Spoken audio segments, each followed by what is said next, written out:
Good afternoon, live from ZTN studios in Harare, Zimbabwe. Welcome to the Mint Special Economic Panorama. Our virtual discussion this afternoon, COVID-19 second wave, perspectives from workers and the informal sector. Hello, I'm your host, Andy Hodges. This broadcast is brought to you by Zim Paper's TV network, ZTN, and our partners, the Labour and Economic Development Research Institute of Zimbabwe, LEDRIS. Please also tune into Economic Panorama live on Capi Talk every Thursday afternoon at 3 p.m. If you have any comments or views on our program this afternoon, please feel free to contact us via our Facebook page, Zim Paper's TV network, or via our Twitter handle at ZTN News. The COVID-19 pandemic has caused a global health crisis, which has rapidly transformed into economic and labor market shocks that have in turn led to a global job crisis of unprecedented magnitude. The ILO estimates that, assuming a situation without any alternative income sources, lost labor income will result in an increase in relative poverty for informal workers and their families of more than 21% in upper middle income countries, 52% in high-income countries, and 56% in lower and low-income countries. Today we discuss the implications of the COVID-19 second wave and the national response on workers and the informal economy. We also take stock of our COVID-19 national response from a labour, informal and SME perspective. And to help us do this, we have a panel comprising of Honourable Chido Madiwa. She's chairperson of Zimbabwe's Parliamentary Portfolio Committee on Women Affairs, Community and SMEs Development. Peter Mutasa is president of the Zimbabwe Congress of Trade Unions, and Samuel Wadzai, executive director at the Vendors Initiative for Social and Economic Transformation, VISET. Honourable Chido, given that 76% of total employment in the country is effective, critics have argued that lockdowns only flatten the economy, including livelihoods, especially in developing countries, instead of flattening the curve. So let me ask you this. How effective are lockdowns, given that most citizens simply can't afford to stay home? And what has been the impact of the lockdowns on this lockdowns being caused by the second wave on small and medium enterprises and their workers?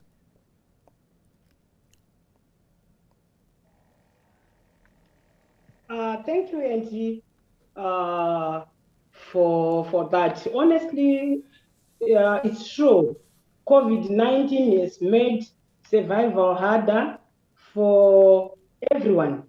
In as much as we are taking it into consideration that the whole lockdown is in the interest of our public, but of course it has affected our economy, considering that, for example, our economy is driven by the informal sector, and the informal sector, and maybe let me also say the smallest SMEs are run by women and operate in the informal sector. But the lockdown has affected the livelihoods because there's a lot of trade disruptions, travel bans, closure of borders, and low remittances. So at the end of the day, this is the economy that is driven by the informal sector, and the lockdown means there's a lot of disturbance as we look at how the informal sector trades. So it's true. The economy has been affected, livelihoods have been affected by the lockdown. So, but Chido, let me ask you this though. I mean, it's very hard to expect vendors and SMEs to stay at home during a lockdown when really them going out to work or going onto the streets to sell their wares is their only form of income. So as a result, the lockdown actually increases their poverty level and increases their ability to actually support their families. I mean, so how can you expect vendors in the informal sector to maintain a lockdown in that kind of scenario? Yeah, of course. If you are to look at some of what government has been doing in terms of assisting vendors, there is a lot of intervention in terms of trying to formalize the informal sector, because of course, as we are talking about the lockdown, there is the large enterprises in the economy. There are some exemptions for some kind of businesses to operate. and the whole effort was being done towards formalizing the informal sector, so that as we talk of exemption, because the exemption looks at the safety measures in the face of COVID-19. How safe is it to operate a small business? But of course, it's also a challenge, because everyone has come is now in the informal sector. You look at someone selling tomatoes here and there. They want to continue doing business, but how safe is it is? It's a challenge, of course. But let me say, government has been trying by all means to make sure that the informal sector is formalized. Peter, let me come to you. How, in your view, has the second wave of the COVID-19 pandemic affected not just the Zimbabwean economy, but more principally your workers that you represent? How are they coping during this lockdown?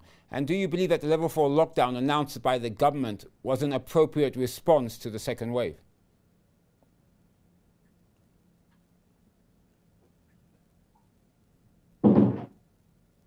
Peter? The pandemic, every country is facing the same crisis, but our response is local. So when we analyze the impact and how we have responded, we need to look local as well. So the first thing that I need to point out is we were fortunate in that in the first wave, we were not heavily affected like in other countries. So we had ample time to prepare. We also had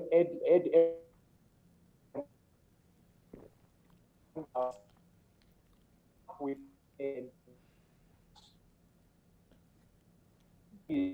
So, Peter, we appear to be having a bit of an issue with your sound. Is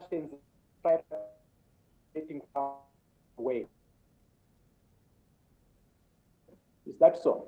Yeah, okay, please try again, because we're just having a little how bit about of... now? Yes, that's better. Thank you. Thank you. Thank you.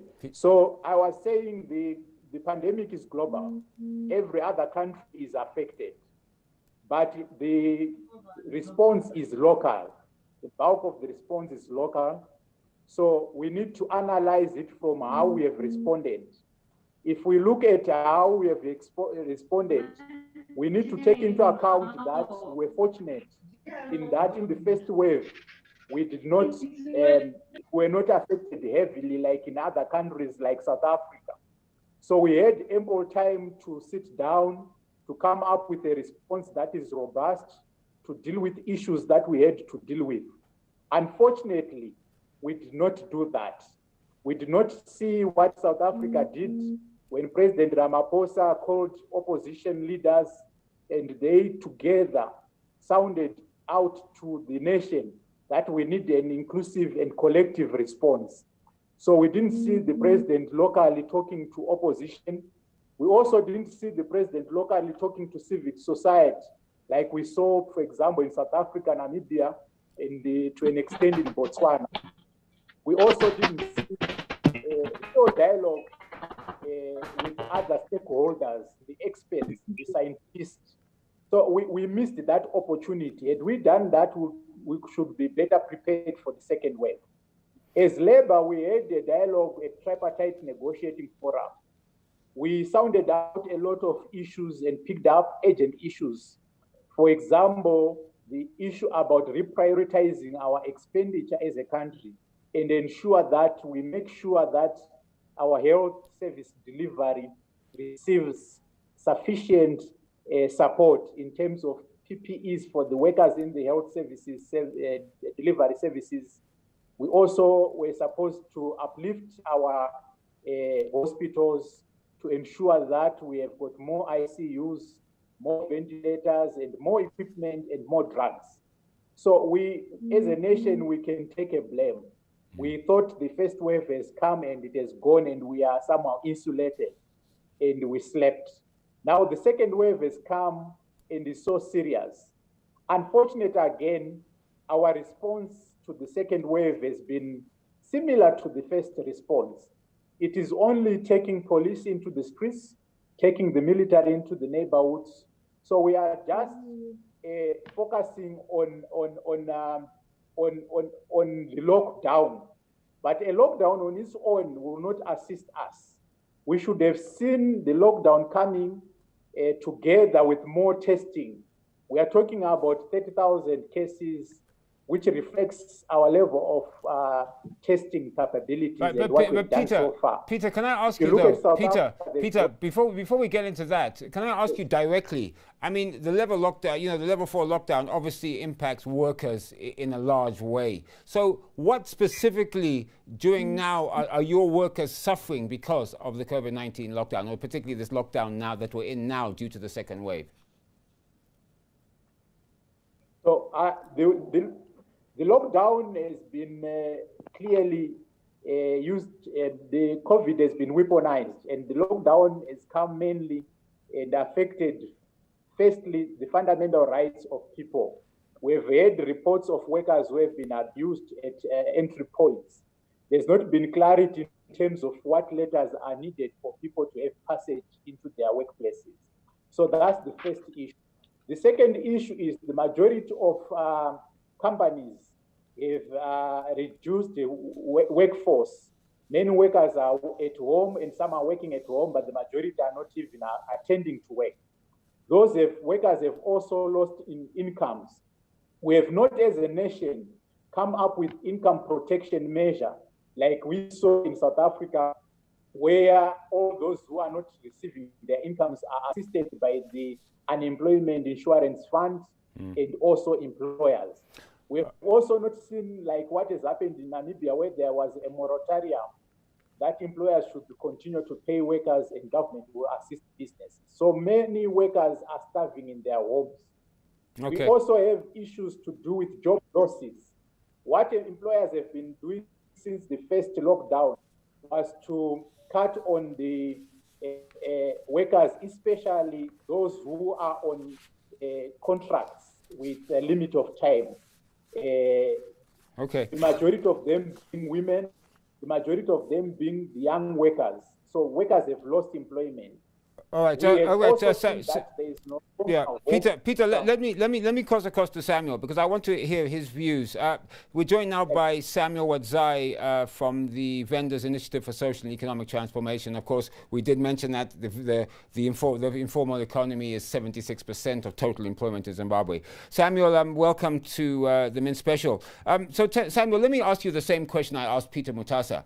How have your members been affected by the lockdown and how are they coping during this lockdown? Because, of course, a lot of the informal sector needs to work on a daily basis. They survive hand to mouth. So how are they managing to survive in this period? And can they really be asked to stay at home when it's about the survival, not just of themselves, but also of their families? Your comment. Indeed. Thank you so much. Can you hear me? Yes, I can, sir. Please go ahead.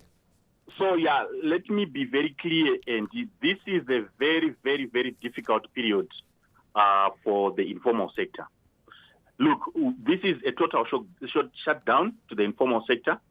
Very few people have been allowed to continue operating, and 90% of the players in the informal economy are under total shutdown. They cannot operate whatsoever. So what this basically means is that people are not able to put food on the table. We put it at over 90% of the population of the country that is surviving through the informal economy. So when the country is shut down, it means the majority of the people are not able to put food on the table. Why I'm saying this is a precarious situation, we would have expected as the informal sector some form of support if we are to say we are closing the economy totally. We would have expected the government to come in, provide some safety nets for the players in the informal economy, because that's where the majority are surviving. And one key point, and is also that if we want these lockdowns to be effective, the government should come in and support the vulnerable of our communities. And the vulnerable of our communities, the majority are found in the informal economy. Even if we say there are a few that were allowed to operate, given the curfew, the 3 o'clock, the time that people are allowed to be working, it's not even viable even for those that are allowed to be operating at the moment. So our suggestion as the informal economy is that the government should treat a certain section of the informal economy and categorize them under essential services providers. Because if you are saying that over 70% of the population is surviving through the informal economy, what it basically means is that everyone or the economy has become informalized. So the informal sector has become the economy. That should be the basis of our argument here. All right, so if we agree that the informal economy is the economy, the government should be seen to be supporting the sector. When we are putting in place lockdowns like this, there should be a way of giving them a space to operate. Not everyone. I'm saying a certain section of the informal economy should be allowed to operate, because we are all in agreement that our economy is now heavily informalized. All right, let me cross across to Chido. Chido, I want to build on what both Samuel and Peter were talking about in terms of wage protection. I want to give you a little bit of comparison to other countries. A number of countries have set up, for example, wage support specifically targeted to SMEs. That's in Brazil, and the government is paying part of the salaries for micro and small companies. In Canada, small business owners receive a temporary wage subsidy equal to 10% of their salary bill for a period of 3 months. An emergency fund in Korea has been set up to provide direct financial support to SMEs and the self-employed, aimed at encouraging firms to keep their employees. Now, these are some of the interventions that have been carried out in other countries around the world. So let me ask you straight then, what protection has been put in place by the government? And as the portfolio committee chairperson, what would you recommend to the government to put in place now? And do you think that some of the interventions put in other countries can be utilized or put in place here in Zimbabwe?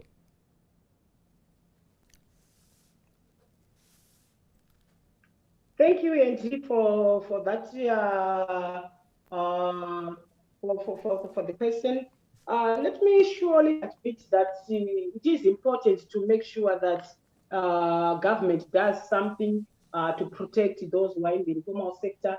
But let's also appreciate, in as much as we have other governments, other countries, like you have mentioned, the other countries that are doing what you can say a lot in assisting people in the informal sector as compared to us.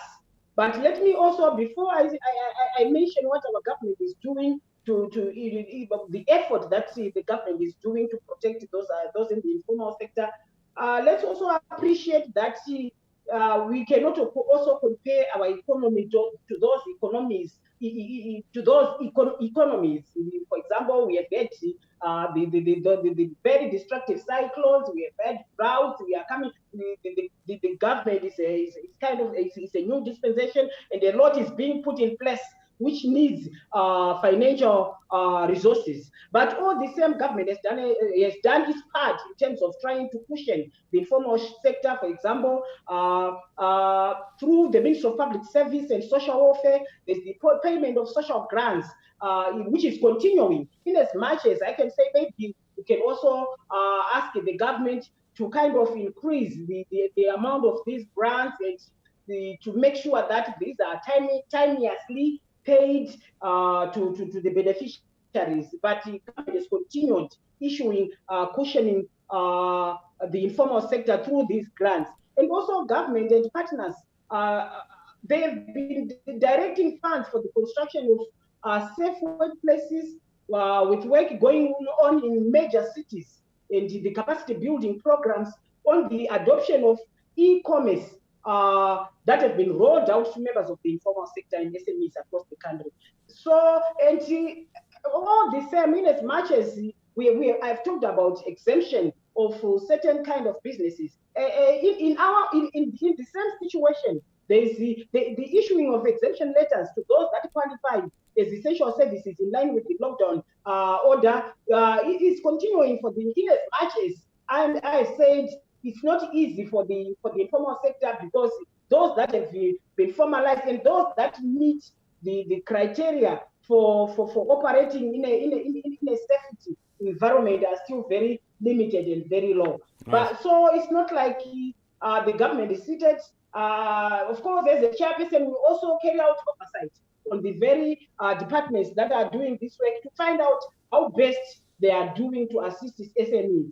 And this is somehow kind of the interventions that government is doing to assist those in. Thank you. Thank you. Peter, you've heard, I gave you a list there of what other countries are doing. I used the examples of Brazil, Canada, and Korea. In terms of putting in measures to protect workers and initiatives against, obviously, some of the hardships caused by the COVID-19 and the COVID-19 second wave.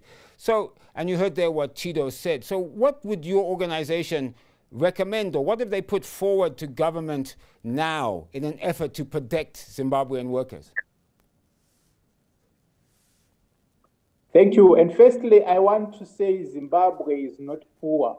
In response to the Honorable MP, Zimbabwe is not poor. We have had the Minister of Finance and Economic Development spent 2 years talking about surpluses. The government has made surpluses, and surpluses are a form of saving. So in a crisis like now, we need to see the surpluses saving lives. There's no sane person who can have savings and fail to save their children and fail to save their families in a time of need where there's danger staring at their families.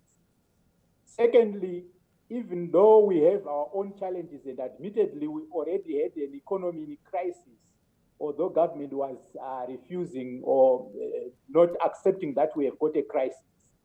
But we do not have a crisis of dialogue. What we have are people with diversity. So other countries have managed to get where they are and to come up with responsive measures that are sufficient or that are effective because they had dialogue. The Honorable Member of Parliament cannot tell us that even if we have no money, we cannot sit down with doctors, with nurses, with teachers, with unions and business and MPs and the executive to discuss how best we can. Peter, I appreciate it. I mean, I think you're saying that social dialogue is not really happening at the moment between government and the various sectors. But let's assume that you could sit down with the government and you could sit down with them today. What would you put on the table? What would you recommend government to do to ensure that your workers are protected and that there is some form of social net? The first thing that we would want government to acknowledge is that we are going to win through social dialogue. So that's the very first thing. We don't want to have knee-jerk reactions to policy making. We need to sit down and have dialogue. Secondly, we need to have a four but interrelated policy responses. The first one is there's dire need to stimulate the economy and demand for labor. And we need to use available fiscal and monetary tools and the surpluses that we have to put relief into businesses, to put money into the pockets of citizens. So we need to urgently have public investment in health services. That is crucial. We need to protect our health services workers. Already 3,000 health service workers have been infected. Secondly, we need to provide immediate assistance to sustain business enterprises, especially the small to medium enterprises. We need that to preserve livelihoods and jobs. So, Peter, it appears then that you're calling for, let's call it a second stimulus package. Are you encouraging government then to issue a second stimulus package similar to the one they issued last year, the 18 billion Zimbabwe dollars? Government didn't issue any stimulus package. Whom did you see who benefited from the first 19 billion? We have not seen anyone from the small to medium enterprises saying they've really benefited. In the businesses, we are already negotiating in collective bargaining. Companies are telling us that they did not benefit. Okay. If it went to few, then there are the few connected elites. So we are calling for a real stimulus package that ensures that we give at least the food poverty line for the vulnerable 1 million households that the government had identified, and not the 300, which was only equivalent to 3 loaves of bread. We also need to ensure that we protect those who are coming to work. Workers in agriculture, workers in domestic sector, workers, security guards, every worker who is in the front line has to be protected. We are seeing workers are not protected. Even the transport mode that we are using, people are congested in Zupco. The Zupcos are few. When we social distance at home and at work, we then come and we are pegged like we are beans in a tin. All right, Peter, I have to ask Samuel the same question. Samuel, I'd like to ask you the similar question because you know we've talked about what the situation is now, the effect of the lockdowns on the vendors, in particular in the informal sector. But let's talk about concrete actions. What have you proposed? What have you put on the table that you're trying to present to government? You have the Parliamentary Portfolio Committee chairperson here who actually looks after this portfolio in the Zimbabwean Parliament. What would you say to her? What would you recommend to her to consider in her committee to recommend to government? Okay. Thank you so much, Angie. I've got 3, of course, there are a lot of proposals, but we're going to put 3 on the table so that we're able to monitor and move. The first one, let's quickly institute the cushioning fund. I'm talking about the provision of social security, the provision of social safety net for those that are vulnerable, those that are not able to look after themselves because they are under lockdown. We need to quickly institute this and support people and give people money to survive. Other countries have managed to do that. Mkoma Peter talked about Namibia, South Africa, and other countries have managed to do that. The government need to immediately institute this fund. Secondly, we need to have a stimulus package which is inclusive. The first phase of the stimulus package that you are talking about, the 18 billion, if you move around all the small to medium enterprise, corporations, in Harare, throughout the country, in Ulawayo, and ask people if there's anyone who benefited from that fund. It will be very, very difficult to find a single person who confirm that they benefited from that fund. So I've said it should be inclusive stimulus package. Inclusive will mean there should be information to everyone who wants to benefit from that package. People should know where to go to seek that package. They should know the guidelines to be followed to apply, if one is to apply, to be part and parcel of that package. We do understand that the government, it started at $300 social protection package, it moved to $800, and I understand that the government, we interviewed the minister 2 weeks ago, he announced that the government is considering an increase of 1,500 Zimbabwe dollars social protection cover, which of course may be below what your members may want, but at least it's a step in the right direction. Chido, I want to ask you 2 questions actually. My first question, of course, is that you've heard the comments from both Peter and Samuel about the fact that they can't find anybody in their sectors who actually benefited from the 18 billion stimulus package. In fact, they're implying that the stimulus package was on paper only and wasn't effective in terms of what it was supposed to do by the government. That's my first question. My second question is, critics have said that the government is reacting to what's happening, and they don't appear to have a clear action plan, not just for now, but also for what happens after the COVID-19 lockdowns. What will be your comment to both those questions?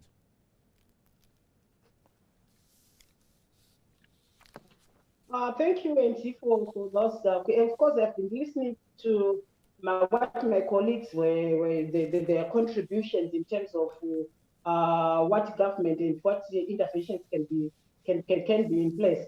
To start with, one of the contributors mentioned about dialogue, and I'm not sure what dialogue in what context. Maybe that one has to be cleared. I didn't understand because, as for example, as a portfolio committee on women affairs on SMEs, we are open for contributions. We are open for any ideas, and as we hold our meetings, for example, public hearings, everyone is welcome. And this is the kind of platform whereby anyone with a contribution towards how best we can help our SMEs. For example, as Parliament, we are very open. We don't say no. We don't want to listen to this one. We want to listen to this one. So maybe if I'm kind of lost, I need to be guided there. And of course, in terms of the resources not enough. These are some of the contributions that can be coming to us to say, okay, the money that is being issued is not enough. And then we work together to say, how best can we ask the government to make sure that whatever is coming to those in the informal sector, at least help them out. But Chido, can I ask you though? Chido, can I ask you this? I mean, in the 18 billion stimulus package, the government put aside, I believe, $500 million in terms of support for SMEs. I believe it was to be done through banks or through issuing of some form of guarantee structure. But according to Peter and according to Samuel, nothing has been distributed to anybody that they know of. So can you give us, do you know any statistics? Did any of SMEs, because of course they are under your portfolio in Parliament, do you know of any SMEs that actually managed to access the stimulus package? Or was the stimulus package just on paper and a number that government announced without real teeth, so to speak? Okay. 500, for example, if I'm to look at the SMEDCO allocation, in 2020 it was 90 million and it has been increased to 500 million. And offhand, I might not be able to give you the statistics, but we are talking of the population that is supposed to benefit from this kind of allocation, and say, do we expect everyone to kind of say, if you walk across in Harare, everyone will say, I've benefited from this. Let's also try to be very realistic to say, we are talking of 76% of our population, of our economy. I mean, a greater percentage of our economy being driven by the informal sector. And what's the kind of population? If you are talking in terms of population, how many people are we talking about? So it's like kind of almost everyone is in the informal sector. And to say you want to see to kind of ask everyone to say, yeah, everyone is okay, but honorable, I'm not here talking about social protection. I mean, there was specific money earmarked for SMEs. So surely that kind of data, that isn't 14 million people, that kind of data should be available, because we have tried to find out who actually benefited from the stimulus package, and it appears that everybody we speak to has no idea, and they're actually denying any knowledge that any of their members or anybody they know received it. So surely we should be able to find out if that money went to the SMEs and if it was effective in keeping them open and keeping them viable, especially during the course of the last half of 2020. And these are some of the questions now that should be brought forward to us as a committee that is oversight over that government department which is supposed to be handling those funds.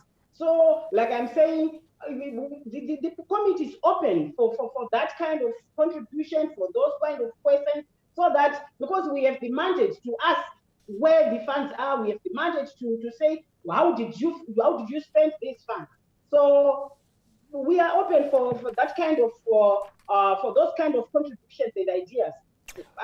It's well taken, and you will make a follow-up. All right, thank you. You're watching the Mint Special Economic Panorama. Our virtual discussion this afternoon: COVID-19 second wave, perspectives from workers and the informal economy. This broadcast is brought to you by Zim Papers TV Network, ZTN, and our partners, the Labour and Economic Development Research Institute of Zimbabwe, LEDRIS. Please also tune in to Economic Panorama on Capitalk Live every Thursday at 3 p.m.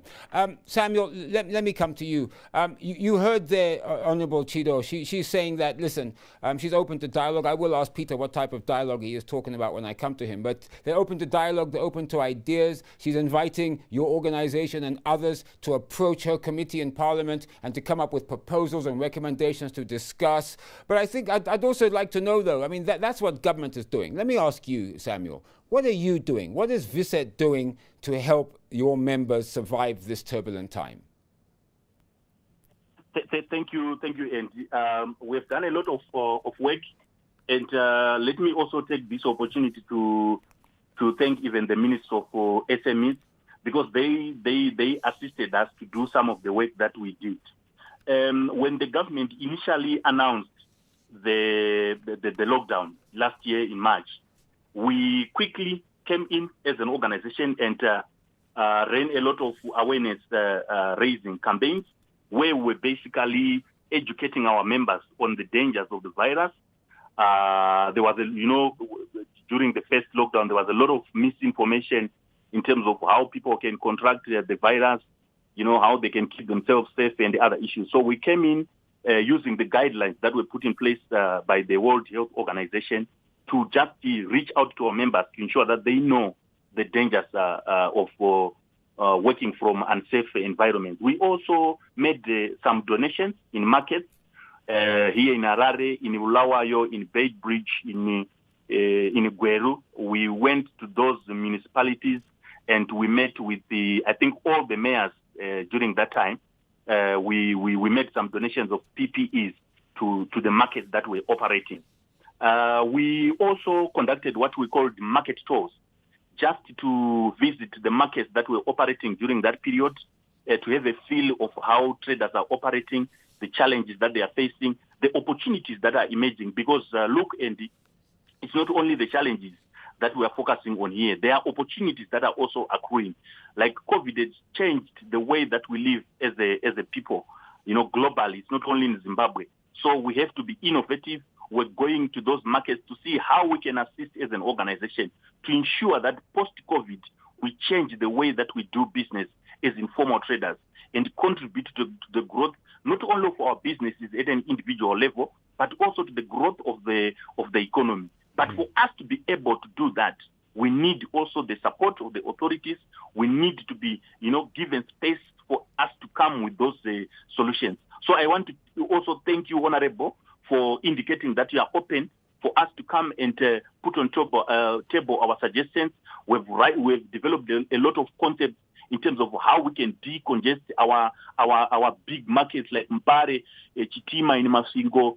You mentioned Diliwadimu in Beitbridge. We've developed those concepts in terms of how we can decongest those markets. So we will be reaching out to you to share the ideas that we have so that post-COVID will be able to do business in a smart way, in a modern way, using technology and innovation. That makes sense. I mean, dialogue is obviously key, and talk with them. You get better ahead when you talk to each other. Peter, let me ask you, and I'd ask you to be brief if you can, because we are coming to the end of our show. But what is your organisation doing to cushion workers during this trying time?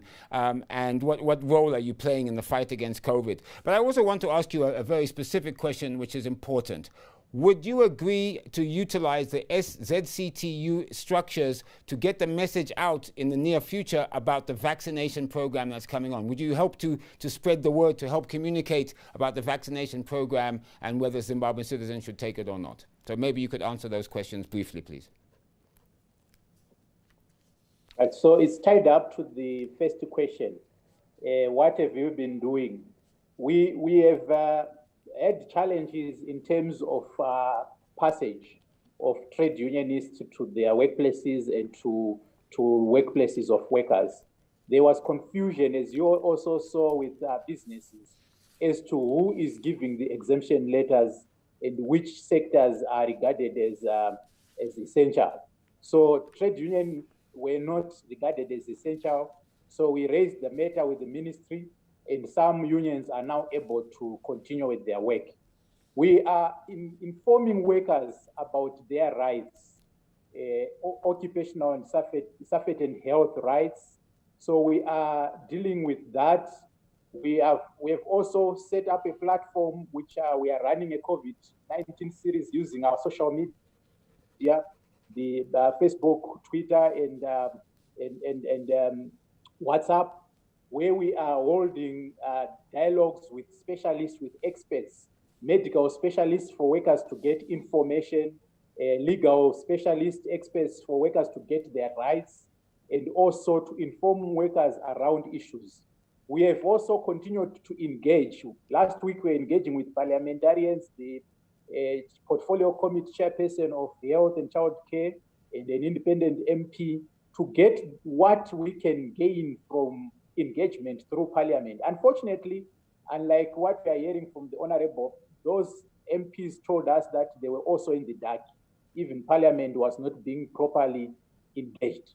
So we are doing all those things. So, but Peter, unfortunately, we are coming to the end of our show, but I just wanted to ask, would you actively participate if government requested in the information sharing to your workers and to citizens and members of your organization in terms of the upcoming COVID-19 vaccine? Will you say now that you would contribute to be part of the communication chain, so to speak? We are organized from the grassroots. We've got structures everywhere, districts and regions. So this is what we are actually demanding, that government must be transparent, must engage us, so that we take through the information to the workers and we play our role. This is actually what we are demanding. The COVID-19 response must be inclusive. Government alone cannot achieve it.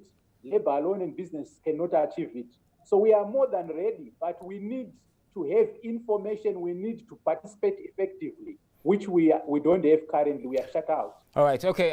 Now, unfortunately, this will be my final question, and I pose it to you, Chido.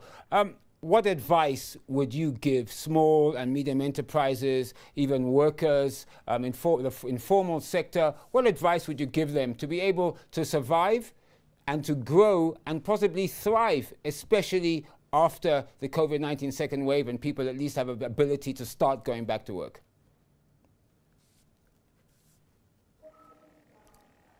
Okay, thank you, Auntie. The kind of advice that I will give SMEs is that let's follow government guidelines, because all what is happening, this is not to punish anyone. Let me say this is not to punish anyone, but it's in the best interest of us as a population, as a country, that we survive. So for those SMEs that really feel they can, they are structured enough, they have infrastructure in place to operate, for example, right now, they can still get the exemption letters and do their kind of the kind of business that they want to be doing. So this is my advice and to our SMEs.